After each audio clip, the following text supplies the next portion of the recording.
Good afternoon. Today is Tuesday, June 7th. This is the Public Health and Safety Committee. We have a quorum with council members Gamble, Johnston, Porterfield, Pulley, and Swope and myself. So we've got the 6. We'll go ahead. First of all, I do have a consent agenda, and so I'll read these resolution numbers, and you let me know if there's anything that you need to discuss. First one is RS 2022-1568. It's on page 2. The second one is RS 2022-1569. Then on page 3, RS 2022-1570. Then RS 2022-1573, 1574, and then 1575. Move to approve. All right. Second. All right, I'll read the captions. RS 2022-1568 by Allen, Evans, and Stiles approves a donation of public safety service delivery equipment from the Nashville Downtown Partnership for the Metro Nashville Fire Department and the Metro Nashville Police Department to enhance public safety. RS 2022-1569, Allen, Evans, and others, approves an amendment to a Victims of Crime Act grant from the Tennessee Department of Finance and Administration to the Metro Nashville Police Department to fund the position of a VOCA Law Enforcement Victim Coordinator. RS 2022-1570, Allen, Evans, and others, approves Amendment 2 to a Victims of Crime Act grant from the Tennessee Department of Finance and Administration to the Metro Nashville Police Department to fund counselor and victim advocate positions to provide mental health services, support services, and criminal justice system advocacy. RS 2022-1573, Allen, Evans, and others, approves a grant from the Tennessee Department of Health to the Metro Board of Health to provide the Tennessee Breast and Cervical Screening Program to offer individualized assistance to clients and to facilitate timely access to quality screenings and diagnostics. RS 2022-1574, Allen, Evans, and others, approves a grant contract from the Metropolitan Board of Health and the Mental Health Cooperative to provide expertise and staff in emergency behavioral health care to support the launch and pilot year of the Metro Nashville Police Department's co-response model, Nashville Partners in Care. RS 2022-1575 by Allen and Evans approves Amendment 1 to a grant contract between the Metro Board of Health and STARS Nashville to fund an epidemiologist position to study data regarding cigarette smoking, vaping, and e-cigarette use with a primary focus on children and young adults. It's been moved and properly seconded. All those in favor? Yep. Oh, I'm sorry. Did you? I have a question, but I would not like the item bumped. So can I ask the question without you bumping it from your agenda? I mean, I'm fine with that if that's okay with legal. All right. Perfect. Can we get some clarification on RS 2022-1570? What are the criminal justice system advocacy services that will be provided? And who are those services provided by? And how will we determine who gets the service? So these are actually positions that are staffed over at the Office of Family Safety. So the grant comes through us, and then they hire the clinician, and they're staffed over there. It's a continuation of an existing grant, it's an extension of a year. So all the folks that we bring through there for like domestic violence, those type of counseling services, that's what's provided through this. Okay, so the criminal justice system advocacy specifically is in tandem with the domestic violence services? Yes, it's through the Office of Family Safety. Okay, thank you. Yes. All right. Any other questions before? Okay. All those in favor? Aye. Anyone opposed? All right. We recommend approval. And welcome to Councilwoman Bircher. Okay, we'll go back to the top and go to RS 2022-1554 by Allen, Hancock, and others. Adopts a new pay plan for employees of the Metropolitan Departments of Police and Fire effective July 1st, 2022. Do you have a letter?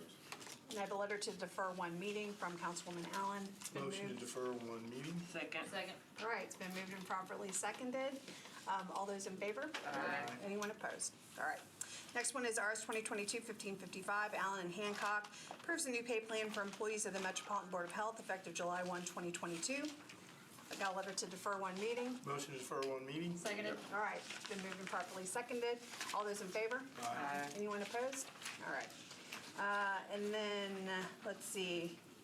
I don't know why I didn't get this one at the very top on the next page. 1563, but oh, I've got a substitute, that's why.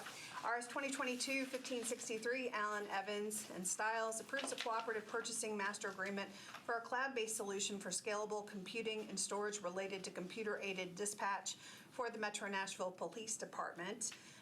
We do have, go ahead.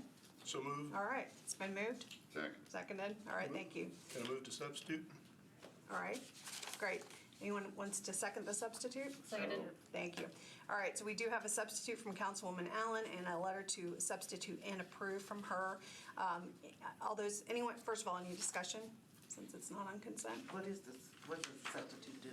Somebody could speak to that. So the substitute just adds to the caption, this is for not just the police department, but the Department of Emergency Communications and then other departments that could be approved by the purchasing division. All right, any other questions? Okay, all those in favor? Aye. Anyone opposed? All right. We'll go to the back page. Wait. Are you going to move as substituted? Oh, I'm sorry, yes, thank you. Let's move it. Do I have a motion to move it? Substitute. So, Yes, substitute. so moved. Yeah, now we as need to move the substitute. bill as substituted. Yes. That's what we need to do, move the bill as Yes, substituted. yes, and we just got that from Councilmember Swope. Second. All right, and it's been moved and seconded. All those in favor? Aye. Anyone opposed? Okay, thank you, Councilmember Swope. Now let's flip to the back to the, let's go to the late item. This is a late resolution from Allen and Evans, and I believe also Gamble. I was gonna say, you signed on to it too, and Councilman O'Connell approves $820,000 from a certain account of the fiscal year 21 FIN-TN direct appropriation grant to various nonprofit organizations selected to receive public safety violence reduction pilot grant funds. So moved. Okay, it's been moved. Do I have a second? And I've got a second. Any discussion? Oh, yes, ma'am. Do we have any information on how the nonprofits were selected? Yes, so Councilmember Gamble and I were part of the committee, and I cannot remember the name of the committee off the top of my head. It's through the mayor's office, through Ron Johnson. Thank you, Community Safety Partnership. And so there was an extensive application process that all the nonprofits had to go through. And then the committee reviewed all the applications, scored all the applications, met, and then made the decisions about grant options that were requested in conjunction with what was available and the suitability for the program. Thank you. Yeah, you're welcome. Any other questions or discussion? Yes, sir. Is there a written list? Yes. There is a written list. Let me see if it's actually in any of this documentation that I have right here. Go ahead. I was going to say, we Council- have it if you want me to read out the Okay. list of the recipients. That'd be Is it like great. 900 or 9? It's like 20. It's more than 9, Okay. But less than 900. but less than 900. Little over Yeah. 20. Let's not spend precious, valuable time reading a list. It's up to you. But if it's available somewhere, I'm assuming it's in the ordinance itself. Yeah. Okay. Let me say, I these thought are, we got an these email are about it. organizations, Yes. nonprofit community organizations that applied, that do work in the Napier-Sudacom area. And just to clarify, Yeah. this is actually from fiscal year 21 funds? Yeah, so it took a really long time to kind of get the process vetted and then the application process because taking a very detailed and thoughtful approach. Well, and COVID. And, well, and that too. So that's kind of where we are with it. Okay. Okay. How about any other questions? Sure. All right. Do I believe it's been moved and properly seconded? All those in favor? Yeah. Anyone opposed? Okay, thank you. And then we have a bill on second reading. It is BL 2022-1252, Stiles, Gamble, and others. It amends the Metro Code relative to animals. We have a letter to defer from Councilwoman Stiles with the amendments from Gamble and Bradford. I'll move the bill. Thank you. Second.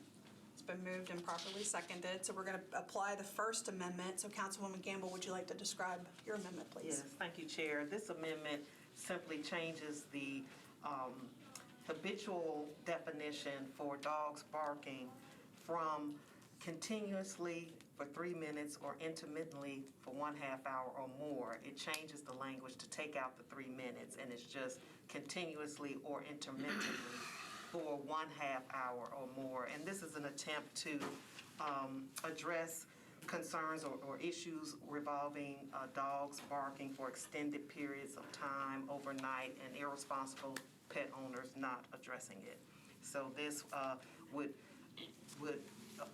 require, or it would define habitual barking as continuous or intermittent for 1/2 hour or more.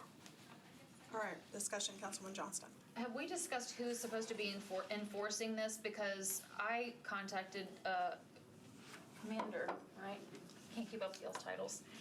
Commander Gilder earlier, because there is someone, this dog literally barks all night long, every night, and Mac can't do anything because they don't have enough people to do anything. And so the question was, what is he supposed to do? Because his quality of life, he can't sleep. I mean, it's a big, loud pit bull, and the houses are pretty close together. So what is he supposed to do? Can the police enforce that? Yes, they can, but they're enforcing everything else. And so we got calls for service that are taking a long time. So I'm just wondering who is supposed to be handling this, and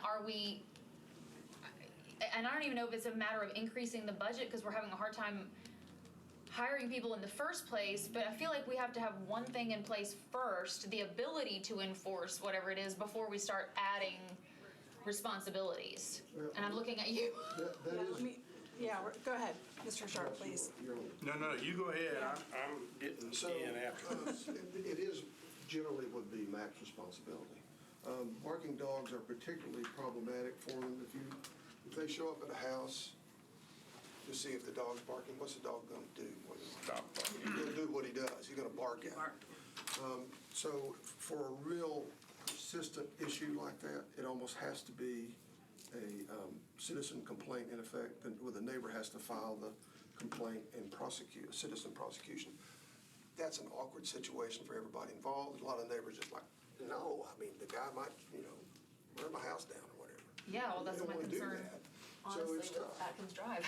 I mean, it's a tough situation. It's a hard one to deal with. And I wouldn't say Mac doesn't do anything. That's not quite fair. I just meant they don't have the capacity to do it right now. Well, even if they can send people out there, it's often problematic Yeah. because the dog's barking at them, and then they can't say, well, yeah, we saw it barking, but we were standing on the front porch, and the judge is going to be like, well, of course it was barking. It's what he's there for, So it's just. But even it's if you have tough. video or I was whatever, gonna say that. it's Yeah. a problem. May I, first of all, come back to the sponsor, and then I'll go to you, Councilman Pulley. If you've got a comment or question about the amendment, do you? Not about the Or you want amendment. to talk about the bill overall? Wanted the bill overall. All right, we'll come back to you in just a second. I was just going to say, this budget does request additional staff for MAC to address some of these, and I think Councilmember Stiles is also asking for additional staff to address this. But the issue is with irresponsible dog owners. I own a dog. My dog barks at squirrels, birds, everything outside. When I hear a barking, I go out and say, "Sweet Marley, be quiet," and it's over. So when dogs are barking continuously, the owners know it, they hear it, but they ignore it, and it is a noise pollution and an issue of quality of life for the rest of the community, and it needs to be addressed. Sure, absolutely. I'm just trying to figure out how we're supposed to be addressing it and enforcing it, because like he's saying, even when you go and the dog is barking and you hear it, it's like, but they're barking at me. So even if you have video, I mean, I don't know. I think this amendment, while it's coming, this bill just in its entirety, while it's coming from a good place, because we do have issues. I think all of us in our district have issues with irresponsible, the dog does what the dog does. They bark.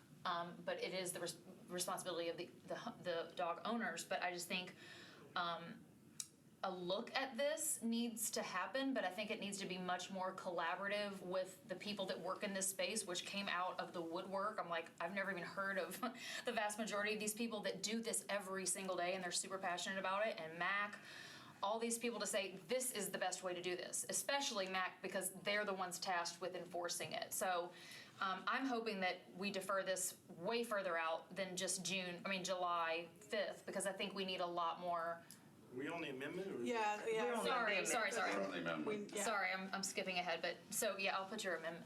I'll move, do you want the amendment or no? Do we No, need to he wants move? the whole bill. Okay. Call the question. Yeah. We'll No, I'd like to move it. We'll move the amendment. I'll second Okay. it. All right, all those in favor of the amendment? Yes. Anyone opposed? All right, let's move on to the second amendment, Councilmember Bradford's amendment. And if I need to sign on to that because he's not here, or it doesn't matter? Okay, whatever. So he's not here to describe it. Would either of you be able to describe the amendment? Sure. So this basically says that the destruction of a level 1 or level 2 dangerous dog could not be ordered unless some additional steps are taken, and those additional steps are laid out in 8.08050 of the proposed ordinance. Basically saying that a general sessions court couldn't order the destruction of a dog simply because it was a level 1 dangerous dog. There'd have to be other steps taken. Okay. Any questions or discussion about the amendment 2? Councilmember Swartz? What's the current law? I don't know off the top of my head. Sorry. I'm gonna I think abstain. it creates those levels, Robert. Pardon? I think this creates the levels. Yeah, currently there's only vicious dogs. There's not level 1 and level 2. I'm not sure about the procedures that have to be followed. So, A judge can order the destruction of a dog now. and what this does is changes that. It adds, right now, there's only vicious dogs. This puts you some level of vicious dog. And I believe, Hannah, correct me if I'm wrong, I think it says a level 1 is an automatic death sentence, right? No. If it tears- I think it's, is it level? Shoot somebody I think apart. I think that there are level 1 and level 2 dogs. There are different restrictions that can be placed, and they're stricter for level 2 dogs. Okay. But yeah, automatic, destruction wouldn't be an option. This amendment seeks to take that away as, an option. This may sound like a really insane question, but what's the difference between a level 1 and a level 2 dog in relation to viciousness? It's defined in there. Is it, a dog that gums you to death versus chews your arm off? It's defined in the bill, I think. Yes. Yeah, there's different, actions that would label a dog as level 1 versus level 2, and level 2 is a little bit more, level 1 are things like, attempting to bite, level 2 are more like cause serious injury.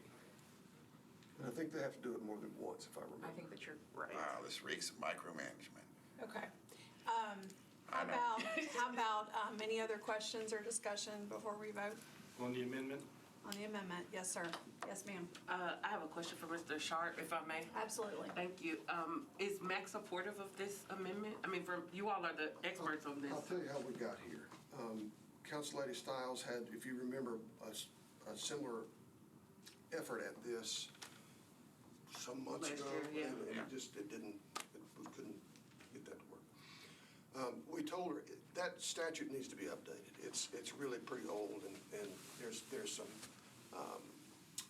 wishy-washy language in there. There's a lot of these things that are, what's aggressive to you might not be to me, or vice versa.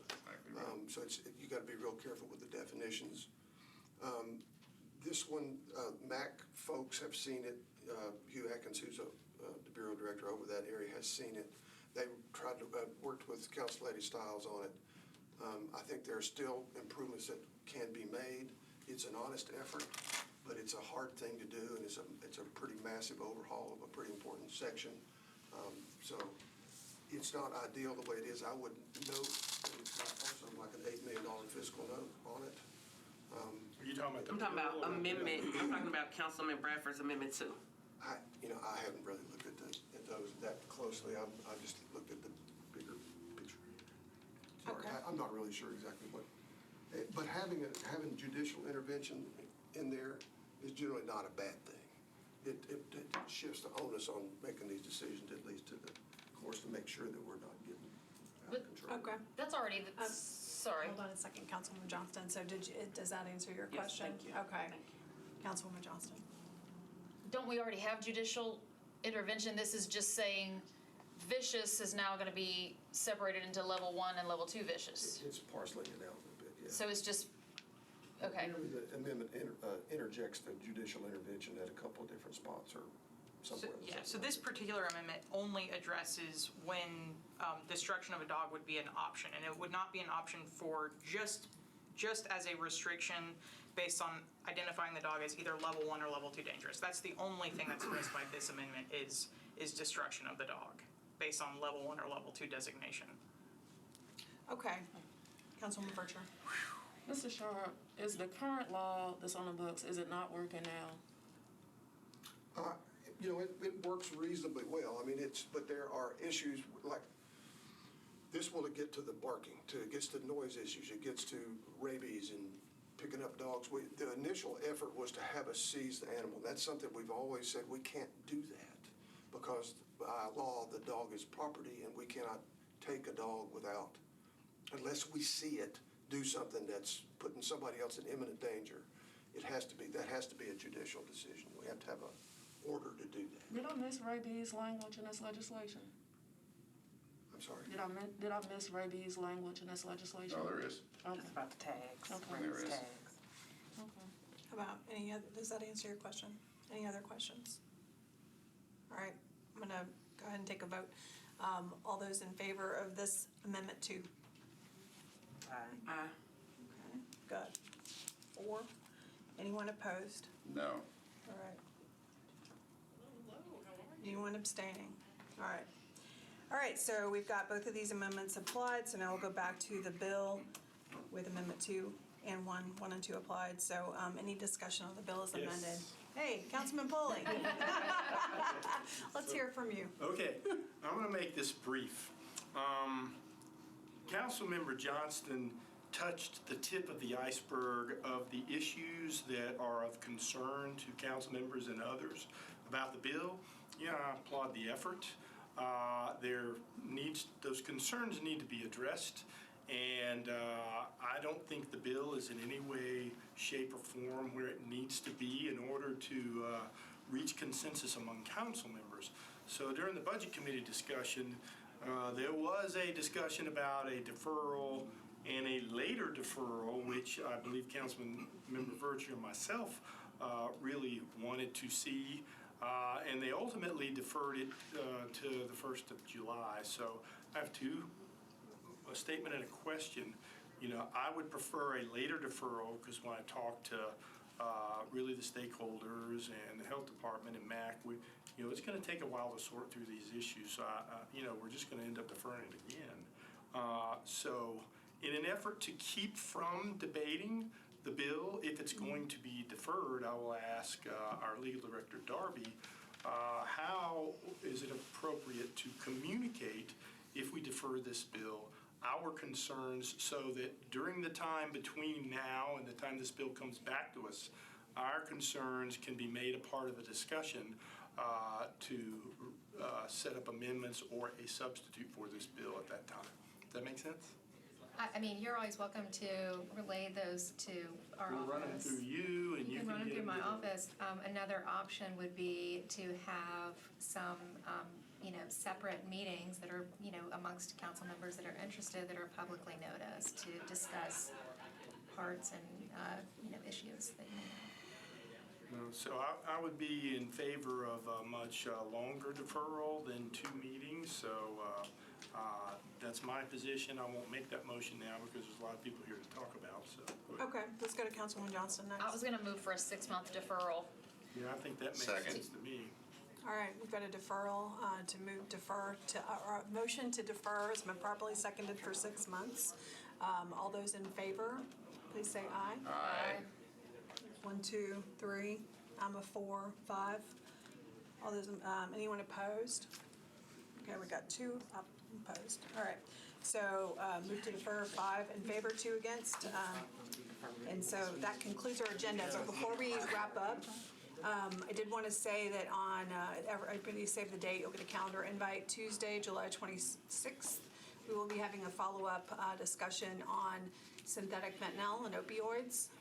Some very key state laws passed during the last legislative session, so we'll get an update on those. We'll also get an update from the Drug Overdose Response Team MNPD will be participating, and then also parents whose lives have been radically impacted by synthetic fentanyl.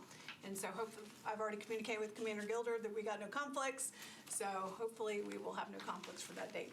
Councilwoman Porterfield.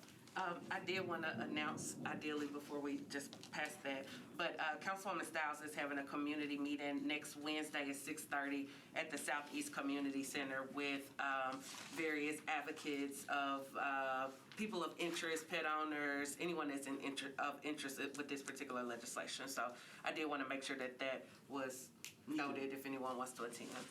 Do you know what time it starts? 6:30 p.m. at the Southeast Community Center. Very good. Okay. Mr. Bunton, we've already passed yours, so thank you for attending. Fantastic. All right, and Mr. Johnson, thank you. All right, any department heads, do you have anything that you need to share with the group? Mr. Sharp? No, ma'am. Okay. All right, very good. All right, well, we are adjourned.